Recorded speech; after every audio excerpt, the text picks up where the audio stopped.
Hello everyone. In the last video, we started the topic, the concept of perception described in Nyaya philosophy, and we discussed about the definition of perception and the features of the perception, and we started a little bit the classification of perception. And today we will continue the same uh, topic, the classification of perception. तो ये chart मैंने आपको दिखाया था, last video में भी ये मैंने दिखाया था कि परसेप्शन को हम इस तरह से क्लासिफाई करते हैं, डिवाइड करते हैं। परसेप्शन के दो part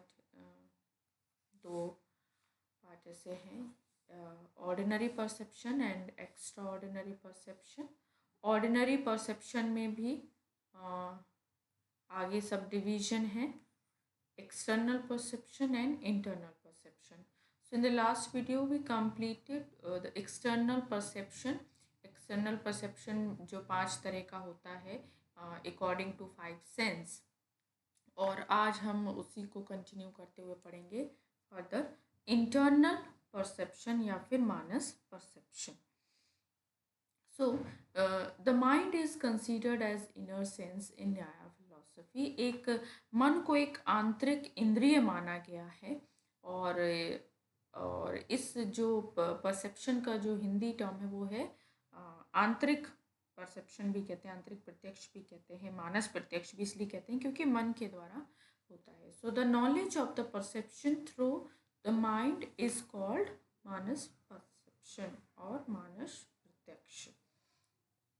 Although the mind is a sense organ, yet it is different from the external senses, because external senses हमें किस चीज़ का नॉलेज देती हैं? एक्सटर्नल ऑब्जेक्ट का. And the external senses are impermanent because they are made up of 5 element.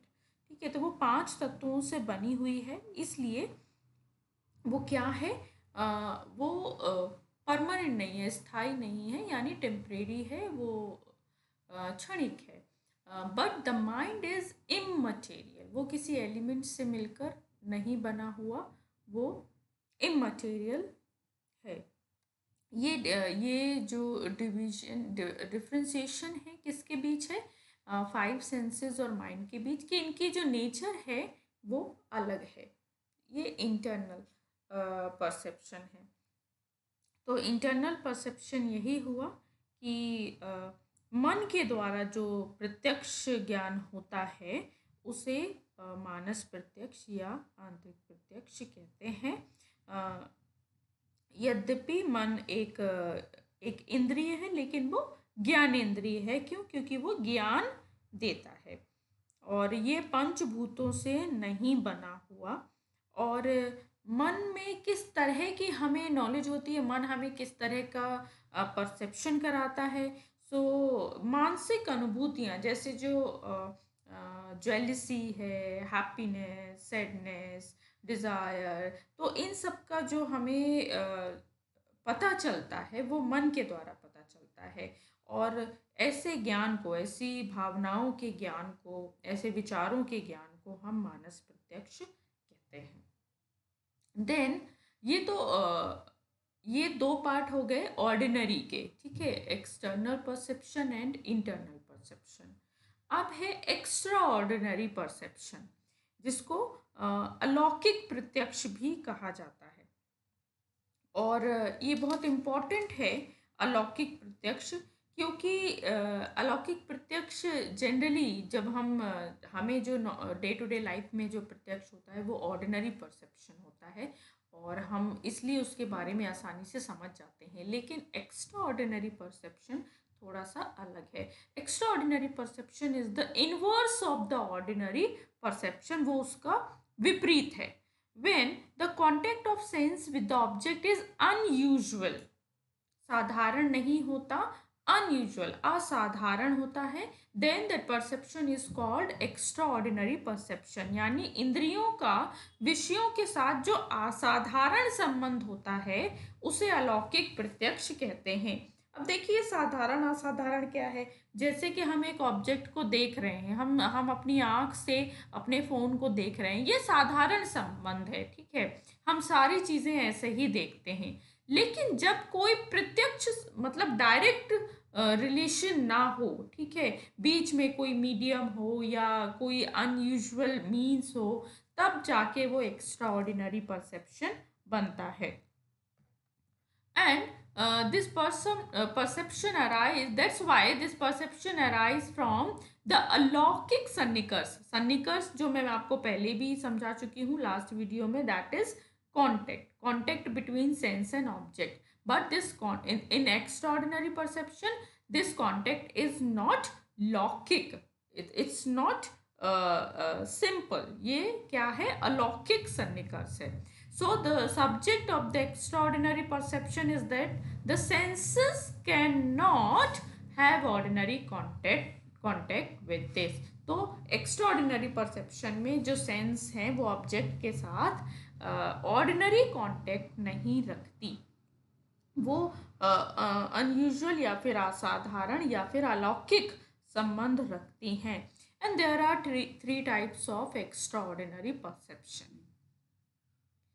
First, perception of universals, complication or complicated perception, और intuitive या फिर योगिक perception. इसको आप मैंने वैसे आगे लिखा हुआ है, जो परसेप्शन ऑफ क्लासेस है उसको हम बोलते हैं सामान्य लक्षण प्रत्यक्ष. सामान्य लक्षण प्रत्यक्ष. जो कॉम्प्लिकेटेड वन है दैट इज ज्ञान लक्षण प्रत्यक्ष. ज्ञान लक्षण प्रत्यक्ष. And the last one is योगज. ठीक है, अब हम एक एक करके इसको डिस्कस करेंगे. तो first is perception of universals यानी सामान्य लक्षण प्रत्यक्ष. यानी यहाँ पे हमको यूनिवर्सल के बारे में परसेप्शन होता है, लेकिन ये कैसे होता है? So the perception from which the jati is perceived, this word is important.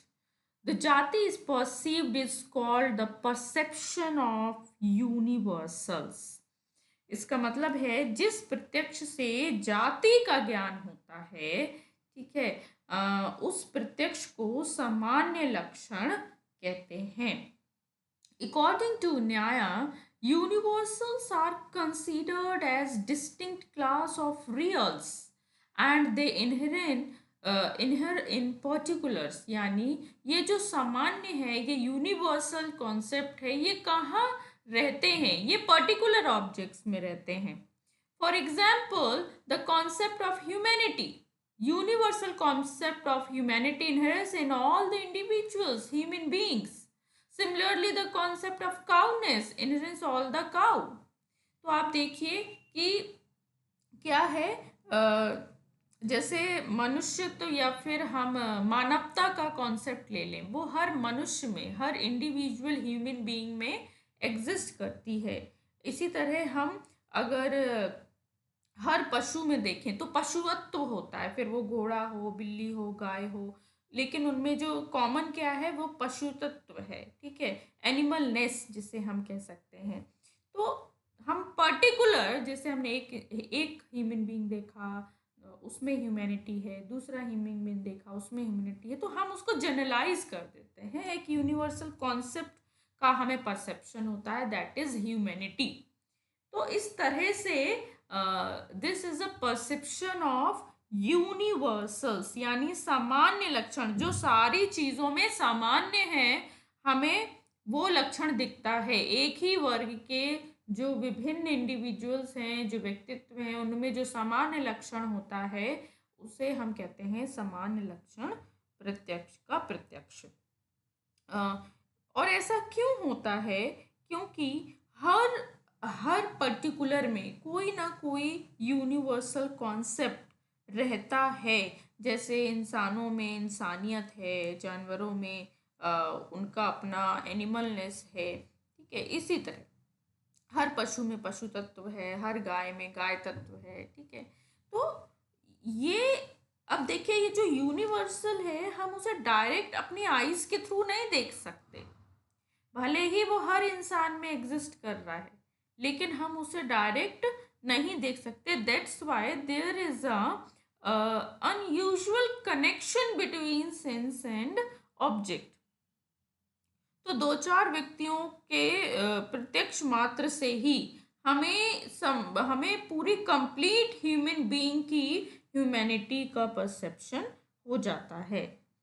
So therefore, on the basis of the perception of particular objects, the perception of general characteristic of the class contained in that objects are said to be सामान्य लक्षण प्रत्यक्ष। यानी particular में जो general characteristic होती हैं उसको उसका जो प्रत्यक्ष है वो सामान्य लक्षण प्रत्यक्ष कहलाता है। The second is complicated perception, या कॉम्प्लिकेशन भी कहा गया है कई जगह, ज्ञान लक्षण प्रत्यक्ष। So generally human being acquire knowledge of many things through their senses. हम सब किसी भी ज्ञान को अपनी सेंसेस के थ्रू ही गेन करते हैं। And there are generally different object of each of senses. For example, from the eye the knowledge of form, from the ear the knowledge of words, from the nose the knowledge of smell, so on। तो इस तरह से कहने का मतलब है कि हर जो हमारी एक सेंस है उसका एक फॉर्म है, ठीक है। जैसे आँख से हमें किसी फॉर्म का ही नॉलेज होगा, कान से हम कोई साउंड ही सुनेंगे, नाक से कुछ स्मेल करेंगे, this way. So it is generally not considered possible to have knowledge of the subject of another sense from one sense। तो हम ये नहीं कह सकते कि हम आँख से सुन सकते हैं या हम कान से स्मेल कर सकते हैं। सो बेसिकली हर एक सेंस का एक एक फॉर्म है, ठीक है। but complicated perception is that type of extraordinary perception by which the sense acquire the knowledge of a subject other than its own। लेकिन ज्ञान लक्षण प्रत्यक्ष एक ऐसा प्रत्यक्ष है जिसमें इंद्रिय अपने विषय से भिन्न विषय का ज्ञान प्राप्त करती है। For example, on seeing the sweets the mouth would fill with water, getting goosebumps on seeing tiger। तो अब आप देखो, मान लो हम कोई अपनी मनपसंद जो हमें स्वीट पसंद है, मान लो रसगुल्ला पसंद है, तो रसगुल्ले को देखते ही मुंह में पानी आ जाता है। अब देखिए हमारी आँख टेस्ट नहीं कर सकती, लेकिन हमारी आँख ने सिर्फ उस रसगुल्ले को देखा और हमारे मुंह में पानी आ गया। इसी तरह मान लो जैसे विंटर्स हैं, विंटर्स चल रही हैं, विंटर में जब आइस देखते हैं तो ठंड लगने लगती है। आइस को छुआ नहीं है लेकिन सिर्फ देखने से ही ठंड लगने लगती है। ऐसे बहुत सारे एग्जाम्पल हैं। मान लो गर्मी में आग को देख के गर्मी लगने लगती है, या कोई बड़े एनिमल को जैसे टाइगर है या कोई और बड़ा, तो रोंगटे खड़े हो जाते हैं, सिर्फ देखकर हम डर जाते हैं। तो इस तरह से तो आप देखो कि तो मान लो स्मेल हमारी नोज़ का काम है, लेकिन वो यहाँ पर आइस के थ्रू पता चल रही है हमको कि हम उसे देखकर मुंह में पानी आ रहा है। हमने सूंघा नहीं है, हमने खाया नहीं है, ठीक है। उसी तरह जो आग है या फिर जो बर्फ़ है उसे छुआ नहीं है, लेकिन फिर भी उसकी गर्माहट या ठंडक हमें पता चल रही है। तो जब हमें ऐसा नॉलेज होता है तो the knowledge of sweetness of sweet is possible only through tongue, but in this perception only by seeing the sweet the knowledge of its sweetness becomes known। that's why we are calling it ज्ञान लक्षण प्रत्यक्ष। यानी हमें ज्ञान किसके through मिलता है? दूसरी सेंसेस के थ्रू मिलता है। इसलिए इसको थोड़ी कॉम्प्लिकेटेड इसलिए कहा गया है, कॉम्प्लिकेटेड परसेप्शन, क्योंकि हमें डायरेक्ट सेंस से नहीं मिल रहा है ना, जिस सेंस का जो काम है हमें उससे नहीं मिल रहा है, हमें दूसरी सेंस से मिल रहा है। यहाँ पे सेंस और ऑब्जेक्ट का जो तालमेल था वो डिस्टर्ब हो गया, ठीक है। अब हम आइस से खाने वाली चीज़ का ज्ञान ले रहे हैं, ठीक है, अपनी स्किन से किसी और चीज़ का ज्ञान ले रहे हैं, तो इस तरह से। देन थर्ड इज योगज, इंट्यूटिव और योगिक प्रत्यक्ष बोलते हैं इसको। So ordinarily the power of senses is limited, we can not see distant and subtle object, can't hear distant sound, can't taste touch distant object. तो साधारणतः ये हम सबको पता है कि हमारी जो सेंसेस हैं वो लिमिटेड हैं, हम एक लिमिट तक ही अपना विजन क्लियर कर सकते हैं, ठीक है, हम एक लिमिट तक ही हमारी जो नोज़ है वो स्मेल कर सकती है, एक लिमिट तक ही हम चीज़ों को छू सकते हैं एक डिस्टेंस पे।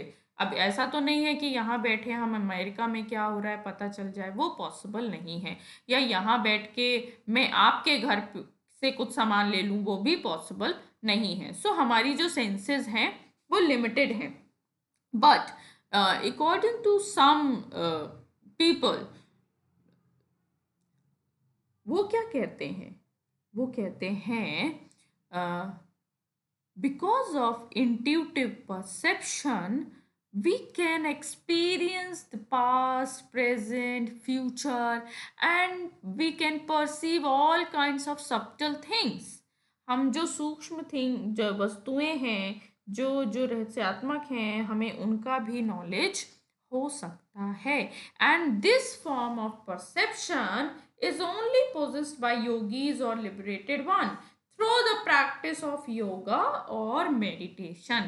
और ये जो प्रत्यक्ष है ये कैसे संभव है, ये आपकी स्पिरिचुअलिटी के द्वारा, आप कितना ज़्यादा योग करते हैं, मेडिटेशन करते हैं, क्योंकि उसके लिए ना माइंड की स्टेबिलिटी बहुत ज़रूरी है। अगर माइंड स्टेबल नहीं होगा, अगर वो संसारिक वस्तुओं में फंसा है, वर्ल्डली ऑब्जेक्ट में फंसा है, तो आपको ऐसे सब्टल थिंग्स की नॉलेज नहीं हो पाएगी। तो इसलिए कहा गया है कि this type of knowledge possessed only by yogis, साधु संत और liberated person. This knowledge is of two types. First is yukta for yukta people and second is yunjan. तो ये क्या है, for those who have attained perfection in yoga this knowledge becomes eternal and automatic. तो जिन लोगों के लिए जिन्होंने योग में पूरी तरह से पूर्णता प्राप्त कर ली है, ठीक है, पूरी तरह से वो पूर्ण हो चुके हैं और उनका जो ज्ञान है वो शाश्वत हो जाता है और सरल हो जाता है उनके लिए, ऐसे व्यक्तियों को युक्त कहा जाता है। युक्त कि वो ज्ञान से पूर्णता युक्त हो चुके हैं। And those who are not perfect in yoga, those who have attained partial accomplishment need to meditate, such a man is called yujan। उन्हें हम युजान कहते हैं। and in yogic perception cognitive objects are usually the self, god, spiritual subject। ऐसे उनके जो विषय होते हैं वो कोई फिजिकल ऑब्जेक्ट नहीं होते, वो होते हैं जो कहीं ना कहीं हमारे विचारों से संबंधित हैं। जैसे आप अपने बारे में सेल्फ क्या है, ठीक है, ये कोई ऐसी पर्सनैलिटी नहीं है जिसे आप मिरर में देखते हैं, that is not your real self, ठीक है। सो सोल भी है, सोल क्या है, गॉड क्या है। तो जो लोग जिनका जो माइंड है वो कंप्लीट प्योरीफाई है, अगर वो शांत हैं, अल्टीमेट एम को समझते हैं लाइफ के, वो जितना ज़्यादा योग करते हैं, अपनी बॉडी अपने माइंड को बैलेंस रखते हैं, तो धीरे धीरे धीरे वो इन चीज़ों के बारे में जानते हैं। देखिए तभी तो होता है ना कि कभी जब ऐसी कोई चीज़ें होती हैं जो हमें हमारी समझ से बाहर हैं, हम नहीं समझ पा रहे कि क्या हो रहा है, फिर आप चाहे उसे नियति का नाम दीजिए या भूत प्रेत का नाम दीजिए या कुछ भी, किस्मत कहिए या कुछ भी कहिए, बुरा संकेत, शुभ अशुभ, कुछ भी कहिए, ठीक है। तो हम लोग फिर ऐसे लोगों को ढूंढते हैं जो आध्यात्मिक हों, जो इन चीज़ों के बारे में ज्ञान प्राप्त कर सकते हों, और वो कौन होते हैं, वो योगी ही होते हैं। और उनको योगज के द्वारा यानी इंट्यूटिव परसेप्शन के द्वारा, यानी उनकी इंट्यूशन बहुत स्ट्रांग होती है, ठीक है, वो जो फील करते हैं, क्योंकि उनका माइंड क्या है, एक पीसफुल स्टेट में है, तो वो उन चीज़ों को रियलाइज कर पाते हैं जो एक ऑर्डिनरी पर्सन नहीं कर पाता। तो इसलिए कहा गया है कि ये जो योगज परसेप्शन है ज़्यादातर किससे होता है, योगियों को होता है। इसके बाद कई जगह आप लोगों ने सुना होगा कि एक और दृष्टि से परसेप्शन को डिवाइड किया जाता है, और वो डिवाइड किया जाता है indeterminate perception and determinate perception. इसको हिंदी में कहते हैं निर्विकल्पक प्रत्यक्ष एंड सविकल्पक प्रत्यक्ष। आप लोगों ने ये बहुत फेमस टर्म है, निर्विकल्पक एंड सविकल्पक, और ये समझना भी बहुत ज़रूरी है। ठीक है, तो कई बार आप लोगों ने सुनी होगी, लेकिन मैं आपको बताऊंगी कि ये मतलब मेरे अनुसार और भी काफ़ी विद्वान ऐसा मानते हैं कि ये दो प्रकार नहीं है प्रत्यक्ष के, बल्कि दो अवस्थाएं हैं, to stages of perception. So, it is important to note that these are not the two different types of perception which is divided by from a different point of view. Rather, these are two stages of perception. ये जो निर्विकल्पक और सविकल्पक है, ये दो प्रकार ना होकर दो अवस्थाएं हैं। मैं आपको बताती हूँ कैसे। पहले हम ये पढ़ लें कि निर्विकल्पक क्या है और सविकल्पक क्या है। सो निर्विकल्पक इज फॉर्मर स्टेज, ये पहले आती है, और सविकल्पक is later stage of perception, ये बाद में आती है। These two can be divided in thought but not in reality. So indeterminate यानी निर्विकल्पक। Indeterminate is said to be that in which there is bare sensation or simple apprehension of object. We don't know the specific property of an object. तो निर्विकल्पक प्रत्यक्ष उसे कहते हैं जिसमें सिर्फ वस्तु का जो एग्जिस्टेंस है उसका हमें आभास होता है, एक बेयर सेंसेशन होती है, लेकिन हमें उस ऑब्जेक्ट की स्पेसिफिक प्रॉपर्टी के बारे में पता नहीं चलता कि उसका कलर, शेप, एटसेट्रा वो क्या है। For example, suppose we wake up from the bed and we have only a bare sense of an apple kept on the table. We only get the impression that some round object is on the table. कई बार ऐसा होता है कि मान लो हम उठ कर आए और जो हमारे डाइनिंग टेबल है या जो भी है, कहीं भी एक प्लेस है, वहाँ पे एक ऑब्जेक्ट रखा है, हमने उसको देखा, हमें बेयर सेंसेशन हुई, ठीक है, in the very first moment, लेकिन हम उसे आइडेंटिफाई नहीं कर पाए कि वो क्या है, क्योंकि हमें उसकी स्पेसिफिक प्रॉपर्टीज नहीं पता चली। ठीक है, सो ये जो प्रत्यक्ष होता है जिसमें हमें ये नहीं पता चलता कि वो ऑब्जेक्ट क्या है, बस हमें एक सेंसेशन होती है, एक बेयर सेंसेशन होती है, दैट इज निर्विकल्पक प्रत्यक्ष। तो देयरफॉर इन निर्विकल्पक प्रत्यक्ष there is no knowledge of the quality, form and types of the object, since this knowledge can not be expressed. इसलिए हम उसे एक्सप्रेस नहीं कर सकते, क्योंकि हमें पता ही नहीं कि वो क्या देखा। but so that's why the question of truth and falsity does not arise in the relation to this knowledge, कि वो, क्योंकि सत्य असत्य का तो सवाल ही नहीं उठता जब हमें ऑब्जेक्ट की ही क्लियरिटी नहीं है। दिस इज निर्विकल्पक और indeterminate perception. Now determinate perception यानी सविकल्पक। अब देखिए, सविकल्पक यानी determinate is a definite and clear knowledge about apparent object. जो हमें ऑब्जेक्ट का जो बेयर सेंसेशन हुआ था उसका एग्जैक्ट फॉर्म, कैटेगरी, कलर और specific property, clear and definite knowledge जब हमें मिल जाता है तो वो सविकल्पक प्रत्यक्ष होता है। So not only does the knowledge of existence of an object remain in this savikalpak pratyaksha, but there is also the knowledge of its property. हमें ऑब्जेक्ट के एग्जिस्टेंस का तो पता चलता ही चलता है, हमें उसकी प्रॉपर्टी का भी पता चलता है कि वो राउंड ऑब्जेक्ट क्या है, एप्पल है, बॉल है, वो क्या है। ठीक है, तो ये हो गया साविकल्पक प्रत्यक्ष. So when we look at the chair, we are not only aware of the existence of chair but also of the property of that chair. तो जैसे हम कोई भी ऑब्जेक्ट देखते हैं, चेयर, टेबल, लैपटॉप, फोन, तो हमें ना केवल उनके एग्जिस्टेंस का पता चलता है बल्कि हमें उनकी प्रॉपर्टी के बारे में भी पता चलता है कि वो फ़ोन ब्लैक है, स्क्वायर शेप है या रेक्टेंगल शेप है, etcetera. Therefore, the question of truthfulness and falsity arise in the relation to this. Thus, it is conceptual and representational in nature. तो क्योंकि हमें पूरा नॉलेज हो गया ऑब्जेक्ट का, तो उसके बारे में ट्रू और फॉल्स का जो क्वेश्चन उठते हैं वो उसमें रेलेवेंट हैं. अब जैसे कोई कहे कि टेबल पे ब्लैक कलर का फ़ोन रखा है कि नहीं, अगर हमें उस ऑब्जेक्ट की पूरी नॉलेज है तो हम कहेंगे हाँ रखा है, या नहीं रखा तो हम कहेंगे नहीं रखा है. ठीक है ना.